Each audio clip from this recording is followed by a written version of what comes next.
I'm Corbett Wall with DVAuction, here with your feeder flash for Thursday, October the 3rd, brought to you in part by VITALIX by VITALIX.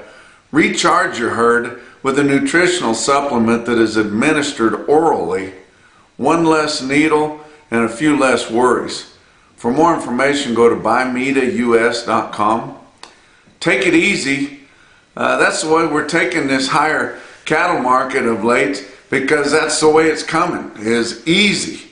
And we kind of had to fight to get the thing turned around there 2 to 3 weeks ago. Your fat cattle sellers had to dig in deep, and it took a lot to get the lower market or the down market or the bearishness kind of turned around, and they got that done, and then now it's just coming easy.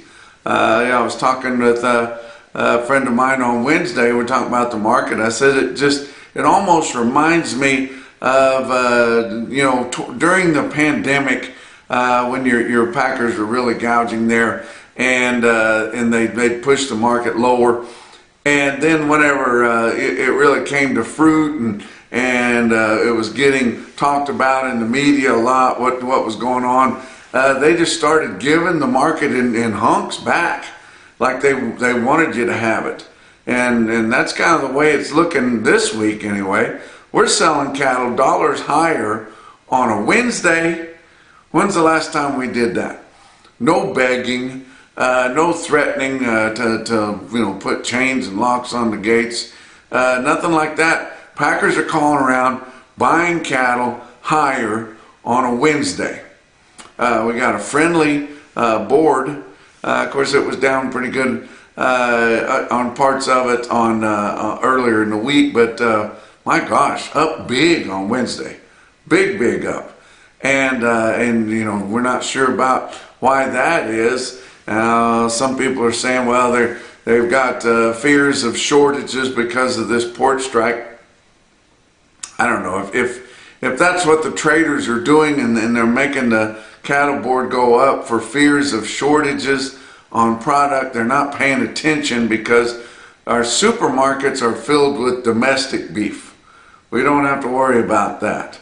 And then our exports go out the west side, so we don't have to worry about that. Now, we may be down some because we're not getting our imports so much up through the Gulf, but most of that is food service.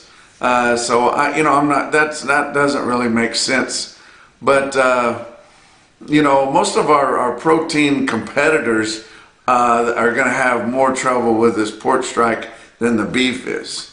And that's not to say whether it's going to make them go up or down, or whether that's going to make beef go up and down. When you start trying to think about how it's going to affect the price, the demand and the supply, it comes at you in waves from one thing to the next, and then but forget about this, and back and forth. We don't really know how that's going to affect things. Now, I have seen pictures, and in some big cities where people are going crazy and buying up all the toilet paper again and things like that, but have not seen that on beef products at all. But like I said, they're selling fat cattle higher. Fed Cattle Exchange started the morning out on Wednesday morning, and on the Fed Cattle Exchange with Central Stockyards, they sold beef on dairy, top quality beef on dairy cattle, bid the grid at $188.50 base.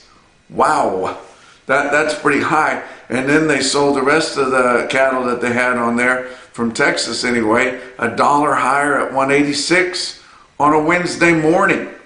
There's usually no need to even look at that Fed Cattle Exchange sale on a Wednesday morning, because nothing happens. But they come out and did that. By 10 o'clock in the morning, they were passing 187 in Iowa. And that's the extreme high that we had last week on just a few.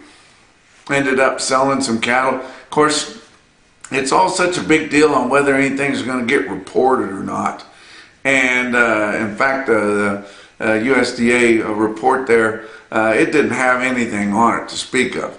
all this stuff happened after 2 o'clock and they don't have enough connection with anybody in the business to get anything voluntarily. So didn't get anything on USDA report, but they were selling cattle in the afternoon at 188 in Iowa, and that was through some cooperative marketing there. Iowa Cattlemen's Association's cooperative marketing.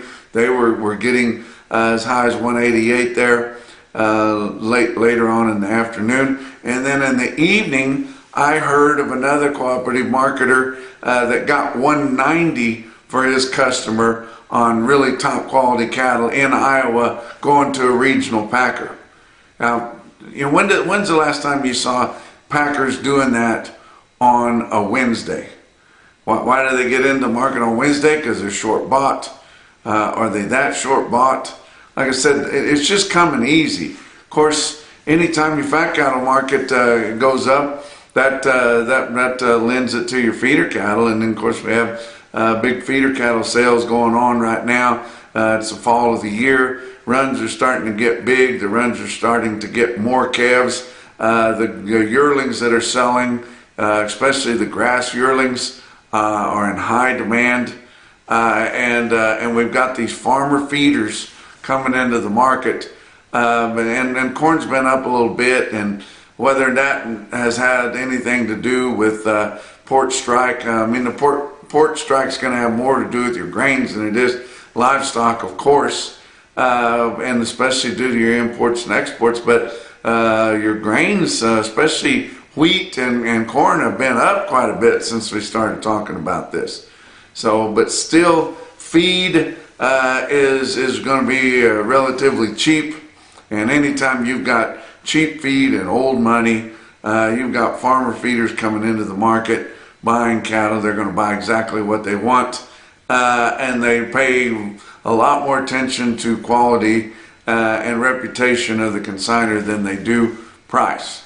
So that's just why your feeder markets have been so active here last few weeks. And man, I'm going to give you some prices you probably won't believe, but then you're going to know I wouldn't lie to you, so you'll believe them after I give them to you. But tell you what, the aftermath of this Hurricane Helene is terrible, and you know, they've got people stranded that they can't even get to, especially those little towns up in those mountains there, and in North Carolina and eastern Tennessee. They can't get to them.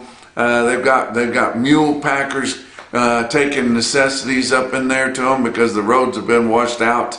And there's cattle producers there, and they need supplies. They need hay, and they're going to need all this. Just like the fire that we had, you know, in the Texas Panhandle this summer. They need similar type products, but they do need hay. I mean, everything's just washed over, mud everywhere. The Tennessee Department of Ag is taking hay donations in eastern Tennessee. You can get online and find out where they do that. I'm sure they're doing it in North Carolina too, but I did not actually see that. But if you can and you're close enough and you weren't affected, man, it would sure be nice if you could lend those people a helping hand, because they're in dire straits down over there in the mid-Atlantic areas over there, North Carolina, Tennessee, Georgia.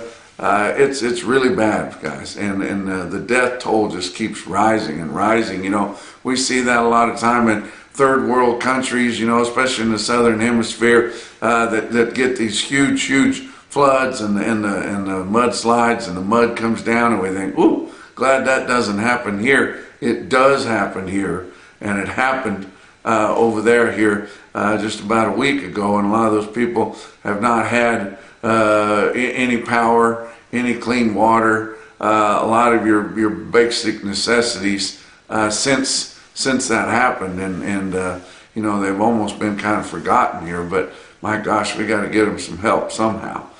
Talk about DVAuction. We're getting into our sales season, production sales season. That is our bread and butter. So we're getting busy with that. Had a few early fall sales. I want to give you the DVAuction production sale report. This is not on our sale barn consoles, but just on our production sales, our bull sales and the like.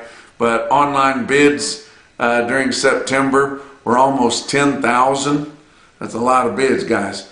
We had over 1,350 lots sold through DVAuction in our production sales in September, with total purchasing adding up to more than $5 million.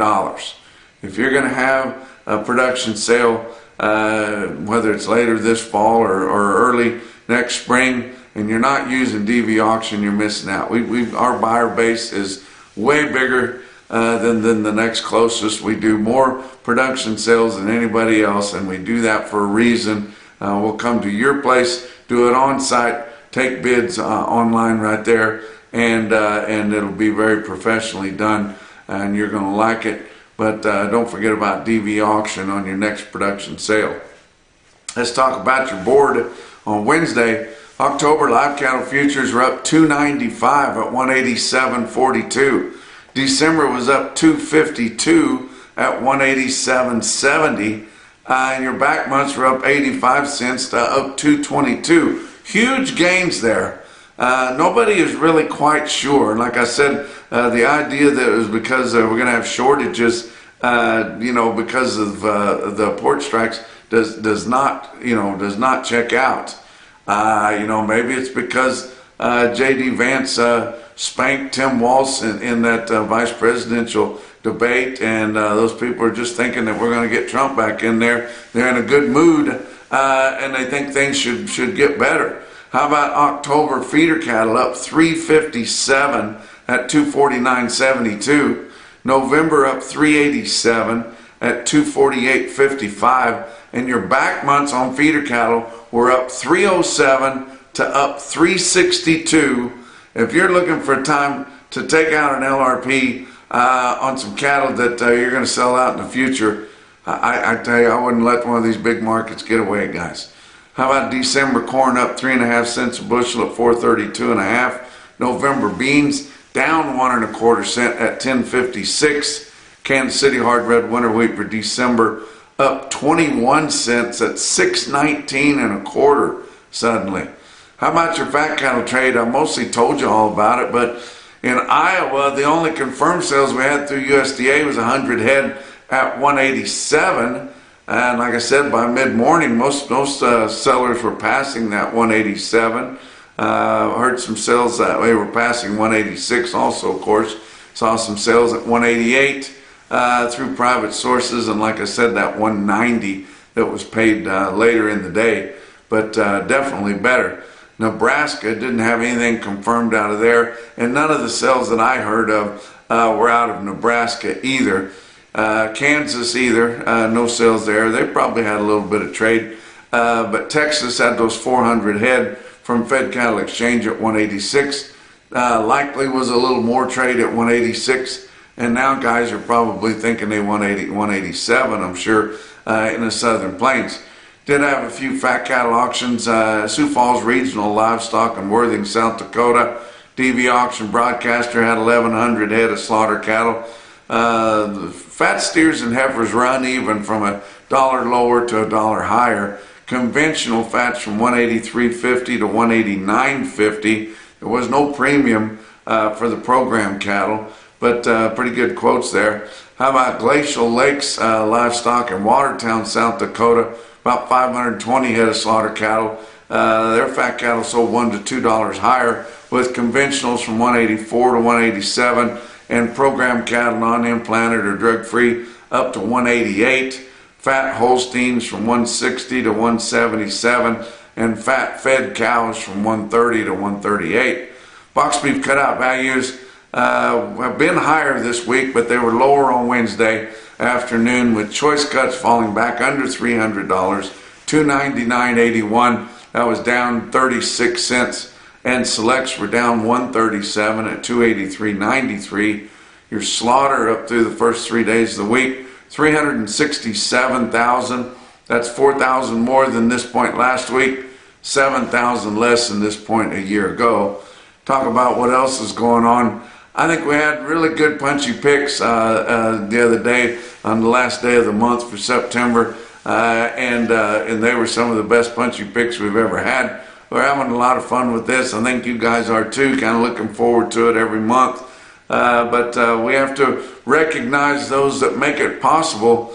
Beaver Feed Company in Beaver, Oklahoma, Beaver County Stockyards also in Beaver, Oklahoma. Then of course Fairpiece, that revolutionary product that's scientifically proven.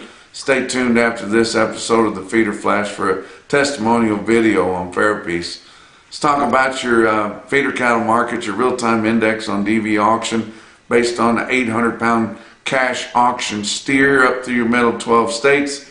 Ended the day on Wednesday at 248.56. That was up $1.98. So that was significant gain there. We were down on Monday a little bit, and we're up and took that right back Tuesday, and now up almost $2. Surpassed your CME cash feeder cattle index, which the latest available is 247.24. Big sale in Ogallala, Nebraska, about 2,000 head for a feeder and calf special there. They are now on DVAuction.com if you want to tune in and check out that sale. How about your big sales on Wednesday? OKC West, El Reno, Oklahoma had 6,400 head this week. Feeders on Wednesday were $1 to $3 higher. Weaned calves on Tuesday steady to $4 higher. Unweaned calves are selling at a discount, and that discount is really hard to put your finger on. You know, the heavier the unweaned calves, the bigger the discount compared to the ones that are weaned. Fleshy makes it worse also. Your light, light unweaned calves weighing in the fours, it's not that far back. Maybe dollar-wise per pound, but not so much per head. You know how that works. And especially if they've got one round of shots on them and got quality. Quality can cover up a lot of sins on unweaned calves also. So just be mindful of that, guys. Talk about your NationalBeefWire stick-out sale of the day. Of course, it's Bassett Livestock Auction in Bassett, Nebraska. They've recently added DVAuction. They had 7,000 head. Market was very active. You're not going to believe some of these prices. Look at this automated market report through Cattle Market Central, and any of these weighted averages on these weight groups would be stick-out sales most anywhere else. But how about 312 head of 5-weight steer calves, average 535, with a weighted average price of $320.01. 217 head of 6-weight steers, average 629 at $296.21. 203 head of 7-weight steers, average 772 at $259.01. 457 head of 8-weight steers, averaged 856, with a weighted average price on all of them over 450 head, weighing over 8.5, weighted average price $256.32. Wow.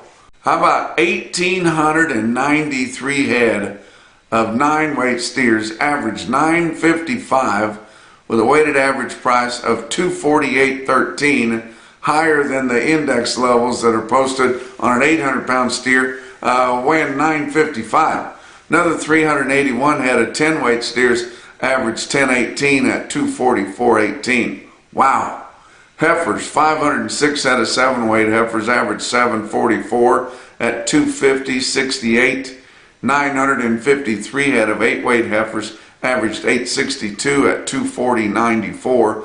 And 1,568 head of 9-weight heifers in Bassett, Nebraska, average 951 pounds, with a weighted average price of $227.14. Some individual quotes from all around, and there's getting to be a lot of big sales everywhere, guys. It's that time of year. Coffeyville Stockyards, the North Barn in Coffeyville, Kansas there, and I have heard that they are going to be moving all their sales to the Coffeyville North Barn. And so they're going to be moving out of South Coffeyville and having the cow sales also in Northtown here pretty quick. 238 head, 875-pound steers, North Barn, Coffeyville, Kansas at $252. How about Albion, Nebraska? Albion Livestock there had 61 little steer calves, weighed 459 and bring 348.75. Wow. Creston Livestock Market, I've told you about Creston's big sale, and they had it on Wednesday. And I was telling you about the Weiss Farms cattle there. They had like 450 head in there. One group of them, one load of them was 68 steers, weighed 819 pounds and bring 263. That's big. But of course, most impressive quotes that I saw anywhere, and your Mackerson, no BS, top quote for the day, come out of Bassett Livestock Auction, Bassett, Nebraska. What do you want to talk about? Fancy calves. They had 90 of them, weighed 605 and bring 320. Or fancy yearling steers, 240 head of them, weighed 935 and bring 260 and a quarter. And that's your feeder flash for Thursday. My name is Jeff Slatton with the Beaver County Stockyards. We run a large number of yearlings. This fall, Rodrigo with Ferropeas came to me and wanted me to try this product. Since then, our medicine bills went to nothing. This is not an antibiotic. It makes your cattle keep hydrated. It makes your antibiotics and your drugs work like they should. I feed quite a large amount of cattle, and I'm sending them to the feed yards, and every feed yard likes it now. We went from doctoring 40% of them last November to almost nothing. We're not having any bad eyes or foot rotters. It's eliminated tons of our problems. I would not buy a set of calves without using this. I think this has made me more money than any antibiotic or drug that I've ever used. This is not a paid advertisement. This is good stuff. If you want to make some money, buy you some little calves, use this Ferropeas and save a lot. I don't know what else to say, but it's the best product I've ever used.